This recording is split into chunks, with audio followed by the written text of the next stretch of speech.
ಏನಪ್ಪ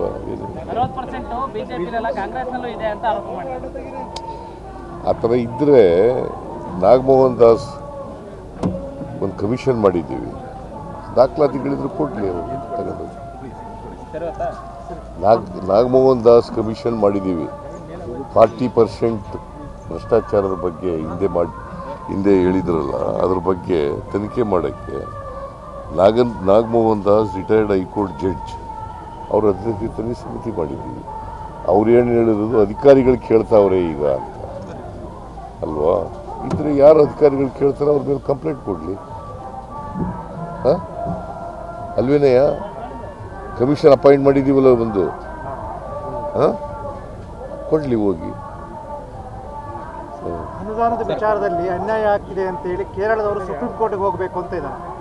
ತಾವು ಕೂಡ ದೆಹಲಿಯಲ್ಲಿ ಪ್ರತಿಭಟನೆ ಮಾಡಿದರು. ತಾವು ಏನಾದರೂ ಆಲೋಚನೆ ಇದೆಯಾ ಸುಪ್ರೀಂ ಕೋರ್ಟ್ಗೆ ಹೋಗಬೇಕು ಅಂತೇಳಿ? ನಾವು ಆ ಥರ ಆಲೋಚನೆ ಮಾಡಿಲ್ಲ. ಬಟ್ ಅನ್ಯಾಯ ಆಗಿರೋದು ನಿಜ. ಬಿಕಾಸ್ ನಾವು 100 ರೂಪಾಯಿ ತೆರಿಗೆ ವಸೂಲು ಮಾಡಿಕೊಟ್ರೆ ಕೇಂದ್ರ ಸರ್ಕಾರಕ್ಕೆ, ನಮಗೆ ಬರ್ತಕ್ಕಂಥದ್ದು 12ರಿಂದ 13 ರೂಪಾಯಿ ಮಾತ್ರ. ಅದು ಬರೀರಿ, ದಯಮಾಡಿ. 100 ರೂಪಾಯಿನಲ್ಲಿ ನಮಗೆ ಬರೋದು 13 ರೂಪಾಯಿ ಮಾತ್ರ.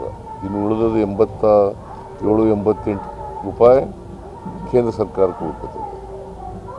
ಇದೇ ನರೇಂದ್ರ ಮೋದಿಯವರು ಹೇಳಿದ್ರು, ಗುಜರಾತ್ ಮುಖ್ಯಮಂತ್ರಿ ಆಗಿರುವಾಗ ತೆರಿಗೆ ನಮ್ಮ ರಾಜ್ಯದಿಂದ ವಸೂಲು ಮಾಡ್ತೀವಿ, ನೀವು ತೆರಿಗೆನೇ ವಸೂಲು ಮಾಡಿಬಿಡಿ ನಮ್ಮ ರಾಜ್ಯದ್ದು ಅಂತ. ಯಾರು ಹೇಳಿದ್ದು? ಮಿಸ್ಟರ್ ಮೋದಿ. ಯಾವಾಗ? ಮುಖ್ಯಮಂತ್ರಿ ಆಗಿರುವಾಗ. ಈಗೇನು ಹೇಳ್ತಾರೆ? ದೇಶ ವಿಭಜನೆ ಮಾಡಕ್ಕೆ ಹೊರಟವ್ರೆ ಅಂತ. ಆಗ ಇಟ್ ವಾಸ್ ಆಗೇನಂತ ಕರಿಬೇಕು. ಆಗ ಈಗ ನರೇಂದ್ರ ಮೋದಿಯವರು ಹೇಳ್ತಾರಲ್ಲಪ್ಪ, ನಮ್ಮ ತೆರಿಗೆ ನಮ್ಮ ಪಾಲ್ ಕೇಳಿದ್ರೆ ದೇಶ ವಿಭಜನೆ ಮಾಡಕ್ಕೆ ಹೊರಟವ್ರೆ ಅಂತ ಹೇಳ್ತಾರಲ್ಲ. ಈಗ ಆಗ ಮುಖ್ಯಮಂತ್ರಿ ಆಗಿರುವಾಗ ಏನಂತ ಕರಿಬೇಕು? ಅದಕ್ಕೆ ದೇಶ ವಿಭಜನೆ ಮಾಡಕ್ಕೆ ಹೋಗಿದ್ದವ್ರು ಯಾರು?